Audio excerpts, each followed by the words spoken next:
Hey everybody, and welcome to another Let's Play. Today I have for you Fear Effect Retro Helix. Every time I see that title, I can't help but think of Double Helix, which is something far worse, especially if you're a Silent Hill fan. This is a prequel to the first game, Fear Effect, so if you have not seen my playthrough of that game, that's okay. You can come back to that one after finishing this one. So, this should be an interesting one. Let's go ahead and get started.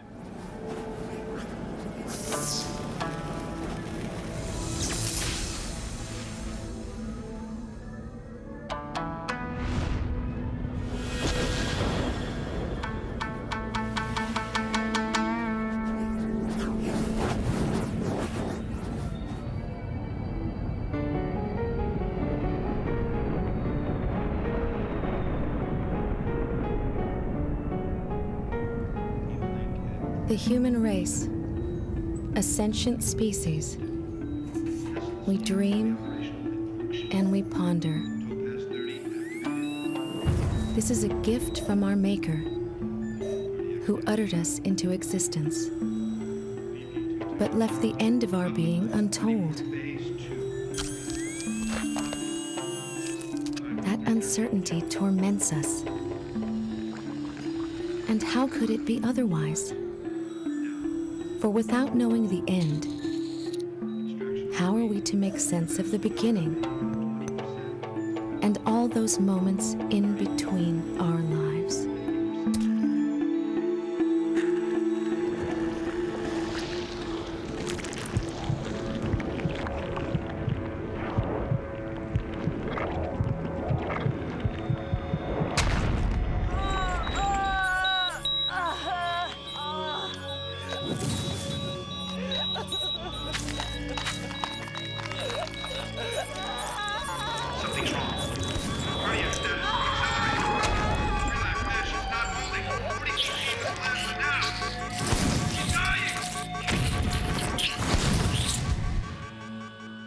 So we dream and we ponder in pseudo-enlightened and spiteful reflections of our Maker. We drown in desperation, hoping by chance to uncover this grand finale. Only then will we be able to weave the fragmented moments of our existence together.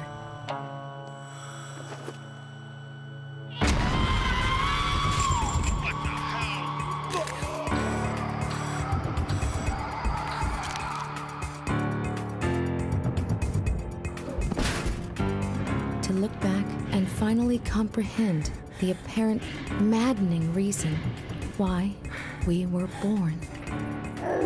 I'm waiting.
According to our intelligence, the exchange will take place tomorrow. Once you obtain the intact marker and safely deliver it to us, you'll find the remainder of your fee waiting. More importantly, with the marker in our possession, my team will at last be able to fix your condition permanently.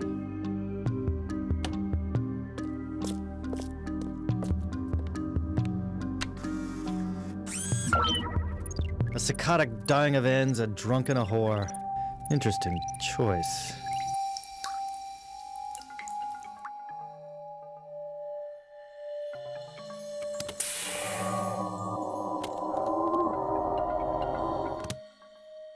Keep this short, Hannah. This call is on prime time, right? I'll email you the extra $1, Jin. I've got the case. Where's Lung? Swimming. Okay. Drop it off at the usual place and I'll wire you your share. Now say thank you, Mr. G. I'll only say that at your funeral. Oh, no, that hurts. Guess you don't want to hear about the Wing Chun gang.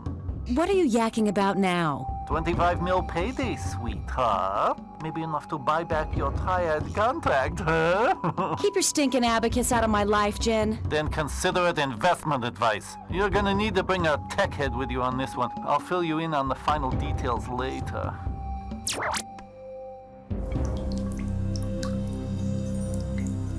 So, was it worth dying for?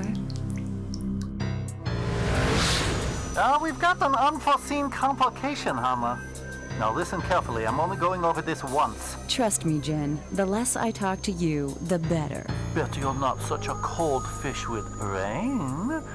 Okay, forget it. Back to business. Tonight is the annual Christmas formal at the Wing Chun campus. I thought it would be more fun if you two crashed the party. There are 4 sets of DNA sequences scattered in different labs on the 86th floor of the South Tower. You'll be stealing them. Check the package. You'll find 2 flash disks and 2 very expensive forged invitation bracelets. Get you girls into the shindig. The first disc contains a genetic sequence that's missing the 4 sets of links that you'll be taking from Wing Chun. The other disc is a hunter program encoded to seek out the surveillance system access codes for the 80th and 86th floor. You'll need to go to the 80th floor to bypass the security system on the 86th floor. The only way to have free access on the 80th floor is to create a loop in the surveillance video at the central security hub in the basement. Rain will need to take care of the elevator access there as well. The key card that will get Rain into Wing Chun's basement is inside the package I hid in the sculpture garden. What's the unforeseen complication? The only way into the garden undetected is through the underground aqueduct system. Shit! Not the aqueducts! It bypasses all their electronic checkpoints. Find the district utility maintenance hub in the aqueduct and have Rain hack for the access codes. That's why you told us to come in by sea. So, what else didn't you get me? Just a hair and some fingerprints. You'll need to charm those after Dr. Liu at the party. He should be easy to spot. Just look for the richest man in the planet. I know what he looks like, Jin. After his claims of discovering the gene that causes ends, everybody does. Yeah, I think he's full of cow do, but what do I know? You need his fingerprints to gain access to the high security levels via the elevator. Then use his hair and prints to issue a genetic keycard from the security analyst lab on the 86th floor. Anything else? There's a package for you in the east elevator shaft, usual goodies. Hey, just enjoy the party. So, what's the exit plan? Exit plan? You don't get an exit plan for 15%. But how's this? Try going out the front door. Fine. You never make things easy, do you? Uh-oh. Let me guess. Jin made last-minute changes to the plan, right? Yes and no. Here's the deal. Jin says...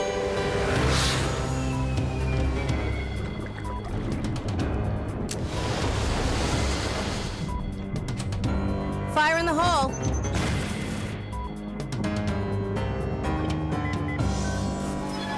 This is it. Testing. Hear me okay, Hannah? Loud and clear. All right. I'm going to look for the district maintenance hub and download the codes for the 80th and 86th floor. See if you can locate the exit hatch.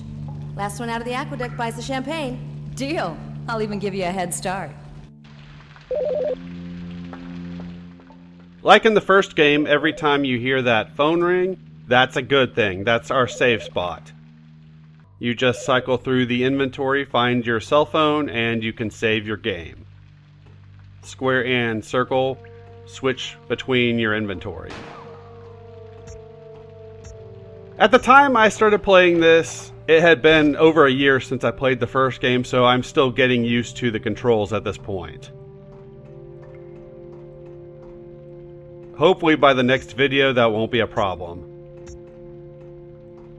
Triangle is your action button. You'll use that for equipping items, using items, interacting with the environment, all sorts of good stuff like that.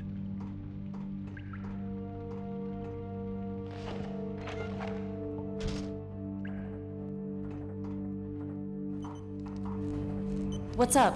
You mean besides my blood pressure? We've got a blackout in the next sector and the lock mechanism circuit is fried. Just blast through then. Great idea. Was the 40 pounds of C4 packed in your backpack or mine? Real funny, smartass. Now what? I'll try to bypass the circuit. There's gotta be a generator somewhere. See if you can find it and bring it back online. Done. Don't go anywhere. Excellent. So as you can see, we have started with the leading lady from the first game, Hannah. We will be playing as her throughout a fair portion of this game, I assume. She's a pretty good character. The voice acting is actually halfway decent for a 2000 era game. Voice acting on the PS1 is notoriously bad, but I think it's done fairly well in these games. Sure, not up to today's standards, but still pretty good. Get used to this area. We are going to see it a lot this video. There's going to be a lot of back and forth, back and forth. And I hear some sounds that don't sound good. Better save your game at this save spot. I will be cutting my saves, so anytime you hear that phone ring, I'm just going to cut to after I've already saved.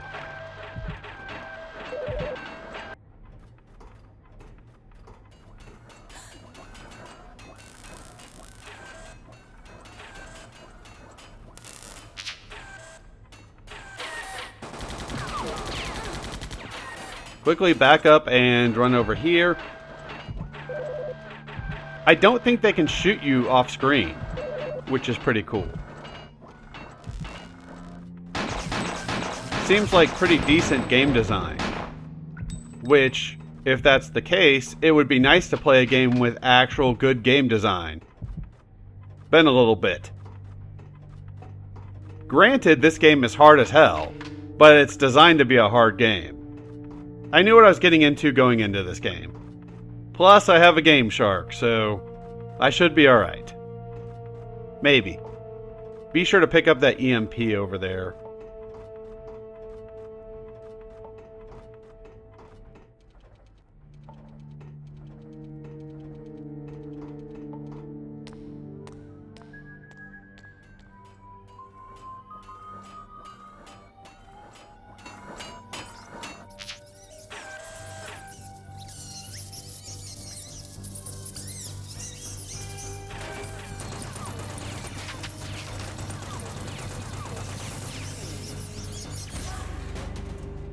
One thing I don't remember is if there were robots in the first game.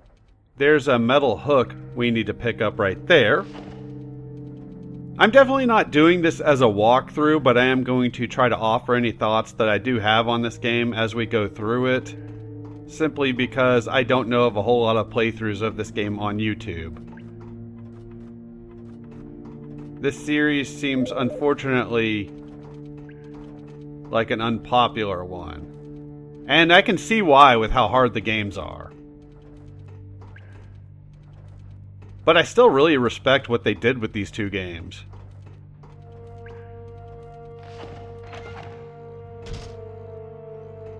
And fortunately, that metal hook gets used right here.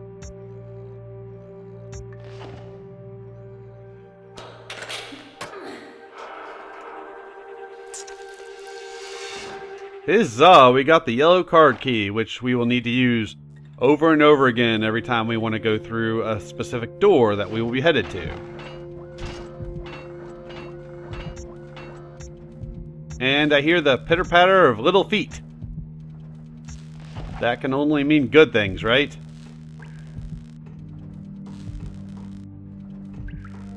I do like that Hannah's footsteps are kind of quiet. She's a thief, so it would make sense that she would be a fairly quiet character. And I like that about her. She's not pretending to be a hero. She's not a terrible person who thinks she's a hero. She is who she is.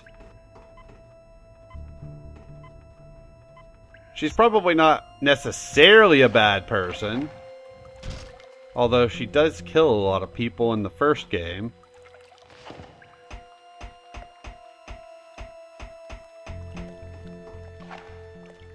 There is a save point in here, but we don't need to use it yet.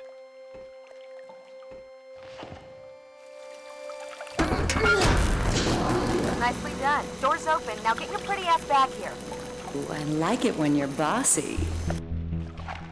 That's not suggestive, folks. That's pretty much telling you everything you need to know if what Jen was talking about at the start wasn't enough.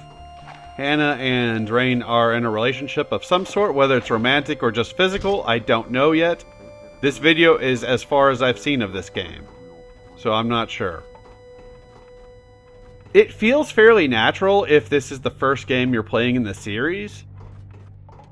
And even with the first game taking place after this, it doesn't really feel out of place. There's a robot that's going to walk up that left-hand side of the screen. I'm wondering if I couldn't have shot it, blew it up, ran away, and came back and not had to deal with it in closer quarters combat. There's another robot that's going to jump down, and I'm waiting for these other robots to walk away so that I can fight it by itself. I think fighting this one the way I'm going to do it is fine. Although for some reason this robot didn't want to walk away this time. So I had to fight it and then back away. These things will not chase you, which is interesting. But I am going to have to go over there and take them on. Combat in this game is not easy. Which is why I have no problems using a Game Shark if I have to. I'm not sure how you would take out the third one of those robots. But those first two, I think my ideas would work pretty well, and you saw one of the two I did try.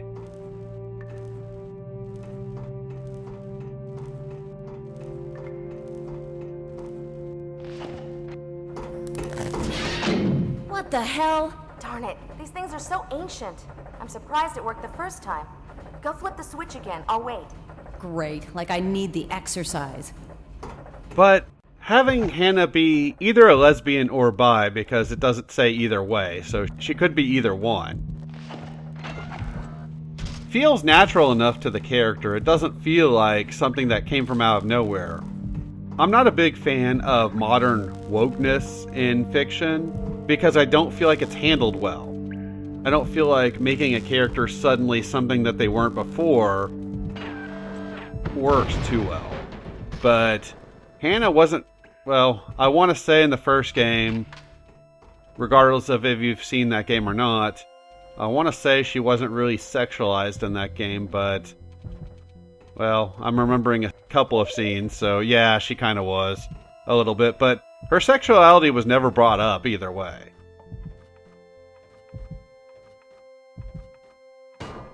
In this game, I'll just say it felt natural. Just be careful with those robots. I would recommend saving before coming over here. We will see how their relationship develops throughout this game. I'm not sure how that's going to go. And yes, you have to use the card key again. Can't just walk through because that would be simple. It kind of makes a little bit of sense. I'm going to use the save point in this room now because we will have to go through a little bit before the next one.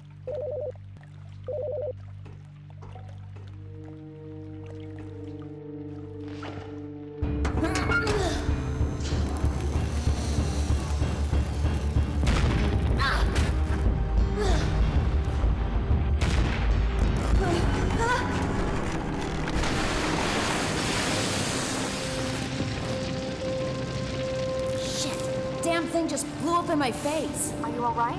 My ears are ringing like a church bell, but I'm fine. Can't say the same for the room, though. The exit's jacked. I'm taking the section across from here. No choice. I think you should stay put. I'll move ahead and get the codes from the district hub. Then I'll see if I can get to you somehow. Just be careful. Who knows what else is gonna blow up.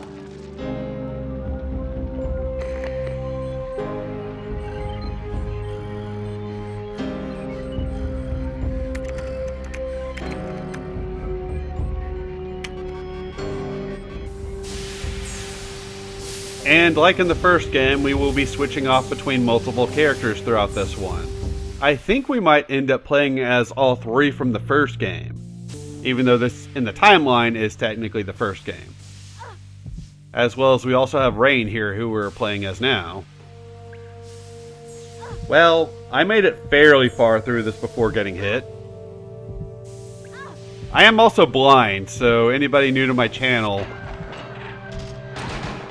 I see about 10% of what normal people see. So, video games are challenging. Pattern puzzles like that are really challenging because I cannot look at them all at once to look for a pattern. There are items in here, I believe. I do a lot of that hunting off screen. Actually, no, I was thinking of a different room. Never mind. There's a save point down here. Be sure to use that before going forward. I do think it's funny whenever writers create a story that takes place in the future, especially at this time. They never predicted that we would have smooth transmitting abilities like we do have now. And I'm just cutting to whenever I go through here. I had to replay this entire section to get that death animation to show at the start of this video. I don't know how I did it, but I actually ran through here just in one go without getting hit. It was pretty awesome, and unfortunately I was not recording, or I would have gone with that portion of the video for this section. I'm not happy with that, but what are you going to do? This is the room I was thinking of before that has some stuff in it. Mostly just an item off of the enemy that we killed. I think there's another Uzi in here. I don't remember if there were robots in the first game.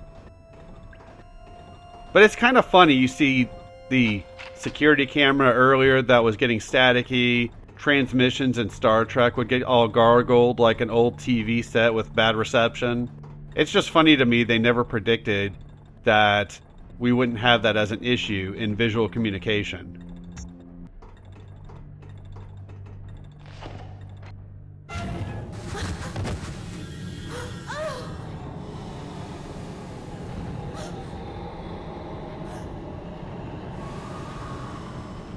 I really wish we had a save before coming in here because we are accosted by more robots. Huzzah!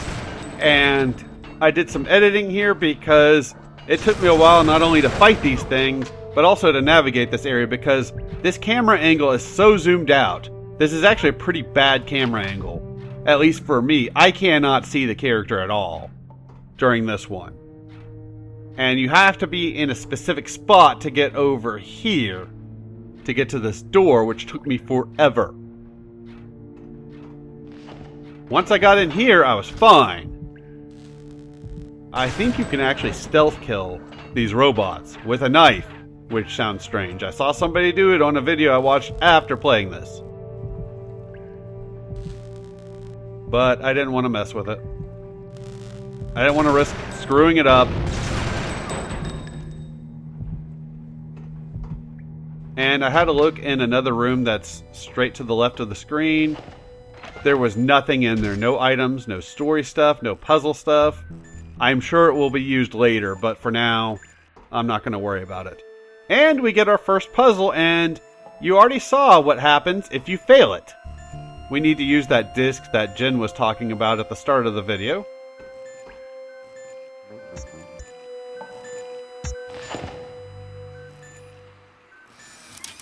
Warning, foreign device detected. Invalid access codes for 80th and 86th floor. Automatic lockdown procedures commencing. Countdown in progress. So we know what failure brings, so we don't want to fail. I will straight up admit I looked this up. I can see my cursor and the numbers and letters that you have to hit. I can't see what they do. The display for this puzzle I cannot make out at all. So I have no idea what's showing on there. So there was no way I was going to be able to solve this puzzle because I have no idea what you're supposed to do or how you're supposed to figure this out.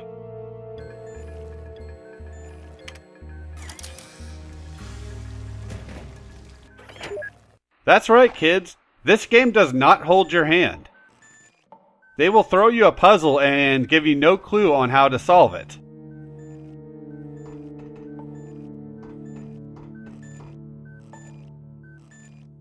So, have fun with that if you're playing it for the first time. Of course, you can always look things up. That was not a valid option back when this game came out. You could technically go online to look things up, but you had to deal with dial-up internet, and it was kind of a pain. I don't know if you could bookmark websites or not at this point. I suppose you could. And you will see a few random dudes running around in here that you can shoot. I don't know if they fight you later, but they seem to just be scared of you more than anything else. There's finally a save point. And I actually went here before doing that puzzle because I did not want to die. Even though I replayed everything that we've done up to this point just so I could have her die. But that's alright.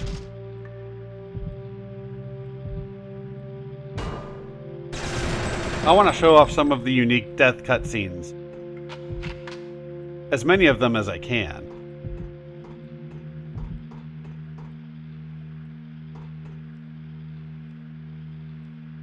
I think this game takes place sometime in the 2050s or 2040s, I'm not sure. It might be the first game that takes place in the 2050s.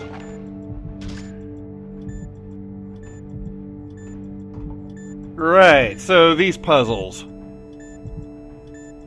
I was able to kind of figure out what to do here, so I should be able to explain them a little bit better.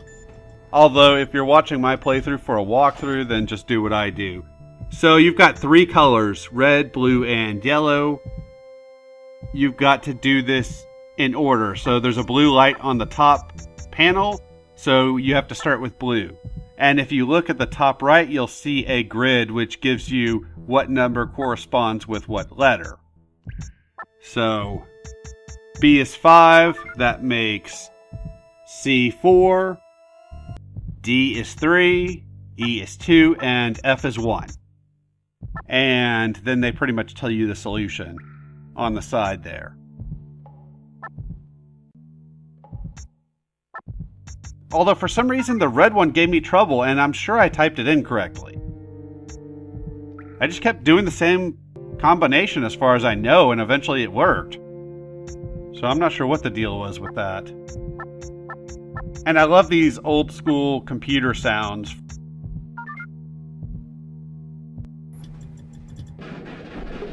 I think Dino Crisis used some of those computer sounds.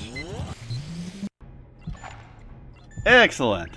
So now let's go over here and do this one. And this one is simple math. It took me forever to figure out what I need to do. You basically need to solve for x.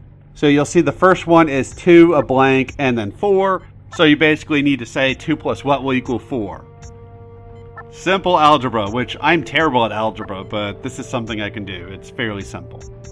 So you go down to the bottom grid, pick the number that you want to put into the top grid, and just move it over.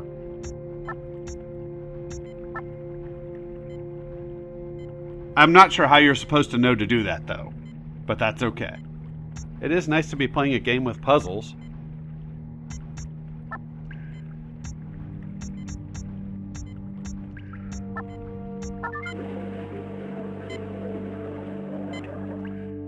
Hannah, are you still there? Yes. So am I getting out of here soon, or should I start paying rent? I think I found a way back. I drained a chamber that might circle to you. Just follow your nose. You should get back to the intersection. I'll try. See you soon. Excellent, so we will take over next video with Hannah. Thanks for watching, and I will see you all next time with more Fear Effect.